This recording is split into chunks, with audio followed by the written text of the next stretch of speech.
Bienvenue dans l'épisode 0 de la Maison du Style. Vraiment, je voulais juste discuter avec vous. Dieu a été là dans toute conversation. Ouais.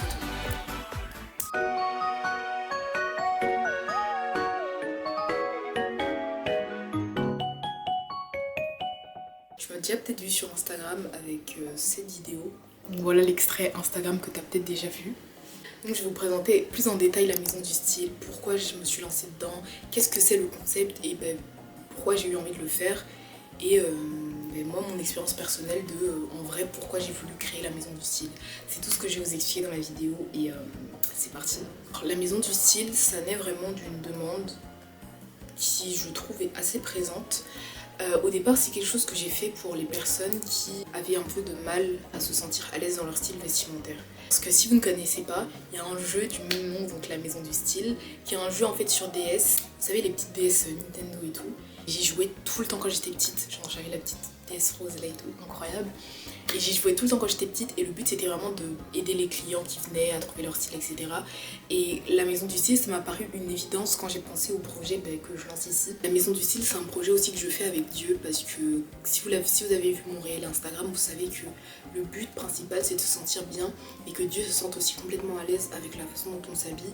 C'est vrai que moi je suis chrétienne et c'est quand même un contenu que je peux pas dissocier, je peux pas mettre les vêtements à part et Dieu à part parce que justement en fait c'est quelque chose qui est très lié et voilà. Et le but c'est quand même d'honorer Dieu aussi par la façon dont on est habillé. C'est pas un projet que je fais juste comme ça, c'est vraiment aussi une volonté.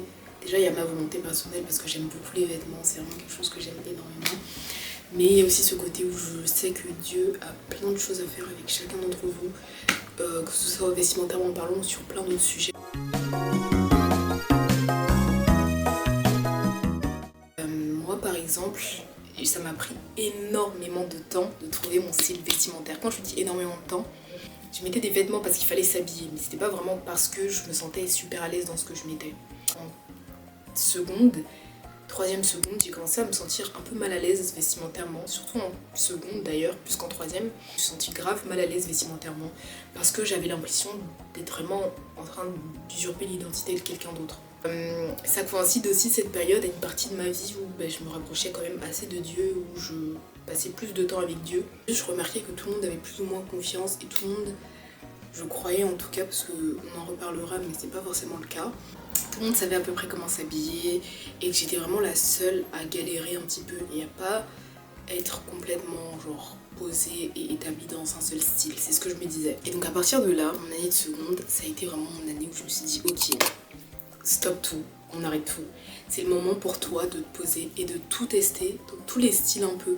J'ai essayé tout ce qu'on peut tester en termes de vêtements. En première, mes recherches étaient un petit peu plus affinées, donc je savais déjà un peu plus dans quelle branche je voulais aller. Mais c'est vrai que seconde, vraiment, j'ai tout testé. Vraiment. Les styles de vêtements que mes sœurs pouvaient mettre, ou des copines, et ce que je voyais sur internet, j'ai vraiment tout fait un petit peu. Je vais pas mettre de photos parce que voilà, mais c'est vrai qu'à cette période-là, j'ai essayé un petit peu plein de choses et ça m'a grave servi. Et ça, c'est un conseil que je vous donne, n'ayez pas peur d'oser tester plein de choses avant de trouver ce qui vous va le mieux. Vestimentairement parlant, les vêtements sont faits pour toi en fait. En année terminale, j'ai tellement trouvé mon style vestimentaire. Genre là, je m'étais déjà dit, ok, je sais un petit peu où je veux aller. Et encore là, avec du recul, je me dis, c'était pas encore le prime. Tu vois ce que je veux dire? Je commençais déjà à vraiment savoir où je voulais aller et j'achetais un peu plus des vêtements régulièrement pour vraiment construire ma garde-robe. Une bonne partie des vêtements que j'ai maintenant, je les ai achetés mon année terminale parce que c'est vraiment une année où, vas-y, vu que je commençais à savoir ce que je voulais, je pouvais acheter de façon intelligente. Avant, j'avais plein de vêtements mais que je ne mettais pas. Et aujourd'hui, genre si je vous montre mon armoire, enfin mon dressing, il n'y a que des choses que je mets. Genre tout ce qui est là-dedans, je le mets, je sais. Genre vraiment, je sais. Et ma première année universitaire là, pareil, je savais ce que je voulais, je savais et j'ai encore plus affiné mon style, je pense. C'est vraiment un processus en fait, c'est vraiment un processus.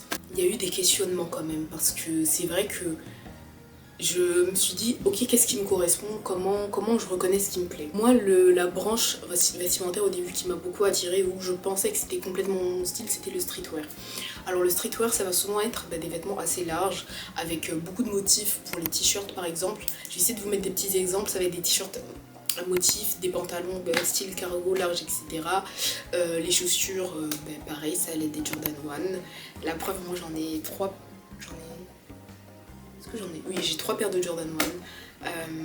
Parce que à l'époque c'était... Enfin à l'époque c'était 1 an et demi, 2 ans, 1 an et demi plutôt. C'était vraiment beaucoup mon style, donc forcément majoritairement c'est ce que j'achetais. Au début je me suis dit ok, moi c'est le streetwear. Et du coup je me disais, du coup je peux rien mettre d'autre que du streetwear. Parce que c'est ça mon style, c'est ce que j'ai choisi et c'est là où je me sens le plus à l'aise. Sauf que ma belle, t'es pas obligée de rester juste dans un couloir d'un seul style et c'est ce que je veux développer à travers la maison du style. Pour ma part aujourd'hui je me définirais absolument plus comme une fille qui s'habille en streetwear. Genre pas du tout. Alors peut-être que genre une personne extérieure pourrait me dire ouais mais ton style c'est ça. Moi je trouve plus forcément que c'est mon style. Enfin à l'époque même je pense que c'était pas vraiment mon style mais c'est ce à quoi je me raccrochais. Et c'est un autre conseil au début. Trouve une branche générale où tu te sens à l'aise et raccroche-toi à ça. Pas pour te dire que tu ne mets que ça mais pour t'inspirer. Et après tu peux prendre des petites pièces un peu à gauche à droite. J'ai essayé de vous mettre un tweet que j'ai beaucoup aimé et que vous aussi vous avez bien aimé sur Instagram. Genre j'ai eu pas mal de compliments là-dessus et j'étais trop contente, enfin merci beaucoup. Mais bref, sur cet outfit là, j'ai vraiment mélangé des choses qui me plaisent sans pour autant que ça s'associe à juste un style vestimentaire. Quand je regarde la photo, moi j'aime beaucoup, mais je trouve pas que ça fasse streetwear. Je sais pas si vous comprenez ce que je veux dire. Je dis pas que mon style n'est pas streetwear du tout, mais je pense qu'aujourd'hui, si je devais définir mon style, peut-être que le streetwear ça serait pas le premier mot que je mettrais. Je mixe vraiment plein de choses qui me plaisent. Souvent ça va être des vêtements côté homme, côté femme. Par exemple là, mon outfit, je ne peux pas vraiment vous montrer comment je suis habillée, mais j'essaierai de vous mettre une photo à l'écran. En haut à sauce que j'ai pris chez les hommes. Mais là tu me vois, tu te dis pas ouais c'est habillé chez les hommes forcément. Peut-être, mais peut-être pas aussi. La fin de mon année de terminale, j'avais déjà l'idée de la maison du style parce que à ce moment-là, je savais complètement que ok, je me sens à l'aise dans mon style vestimentaire. Et comment j'ai su déjà que je me suis sentie à l'aise dans mon style vestimentaire, c'est qu'aujourd'hui, si je sors et que quelqu'un me regarde droit dans les yeux dans la rue et me dit chérie, pardon, la personne ne connaîtra pas comment je m'appelle, mais si quelqu'un me regarde droit dans les yeux dehors et me dit j'aime pas comment t'es habillée, je lui dirais ok, mais je vais pas me sentir mal, j'irai pas me changer, je vais pas jeter mes vêtements à la poubelle. Parce que toi dehors tu te sens pas à l'aise avec comment je suis habillée. Mes sœurs, les gens de ma famille et tout, ça arrive qu'on me dise mec genre pourquoi t'es habillée comme ça genre. Mais moi je sais que ça me plaît. Je sais que Dieu est à l'aise avec la façon dont je suis habillée aussi. Est-ce que vous pensez réellement que la vie de quelques personnes ça va me faire changer? Non. Être à l'aise complètement dans quelque chose, c'est comme par exemple la croyance que j'ai en Dieu actuellement. C'est quelque chose de très fort, et si aujourd'hui quelqu'un me dit moi je ne crois pas que Dieu existe, est-ce que vous pensez que je vais arrêter de croire en Dieu parce qu'une personne m'a dit je ne comprends pas ta croyance? Non. Une des choses que je compte vous proposer dans la maison du style, de vous aider à trouver vos styles vestimentaires, je le fais déjà pour des proches, et et tu vois je me suis dit que si ça peut aider encore plus de gens, c'est quelque chose que je voulais complètement faire. Genre là c'était un peu un cœur ouvert où vraiment je voulais juste discuter avec vous. Les prochaines vidéos ce sera pas juste la maison du style du coup parce que si je poste sur YouTube ce sera pas que ça. D'ailleurs dites-moi les vidéos que vous aimeriez voir, ce à quoi vous vous attendez, etc. Dans les prochains épisodes de la maison du style je compte vraiment vous partager sur les marques que j'utilise, sur tout et voilà en fait. J'ai découvert vraiment genre, tout ce qui composait mon style vestimentaire, que ça soit les bijoux par exemple, je pense que ça se voit que genre, je sais pas si, attendez. Genre j'ai tout le temps des bracelets, tout le temps, colliers, bagues, les boucles d'oreilles aussi, enfin c'est tous les petits trucs comme ça, genre ça aussi ça a fait partie de la découverte de mon style. Mais vraiment je vous promets que trouver son style vestimentaire c'est se sentir tellement à l'aise dans qui on est en tant qu'être humain et ça vous donne beaucoup plus confiance en vous aussi dans tout ce que vous faites, de savoir juste que la façon dont toi tu te présentes au monde, par ton apparence, c'est le vrai toi. Imaginez, je vous prends un exemple simple. On a déjà tous dormi genre chez un copain, chez une copine, chez un cousin, une cousine. Et vas-y, t'as pas de vêtements de rechange, donc vas-y on te prête des vêtements sur place, mais c'est pas les tiens. Sauf que vous devez sortir, comme par hasard, et que du coup t'as pas tes vêtements à toi, et que du coup tu te sens pas forcément à l'aise, parce que tu te dis ah, là on va là-bas et j'ai pas les vêtements que j'aurais moi choisi pour cet événement-là. Et c'est tellement frustrant, mais imagine que tu vis ça tous les jours. Genre que tous les jours c'est comme ça que tu te sens. C'est comme ça que je me sentais, et c'est pour ça que je me suis dit non, genre c'est plus possible. En tout cas c'est la fin de la maison du style, de l'épisode 0. Et en tout cas je vous dis à très bientôt. Bisous.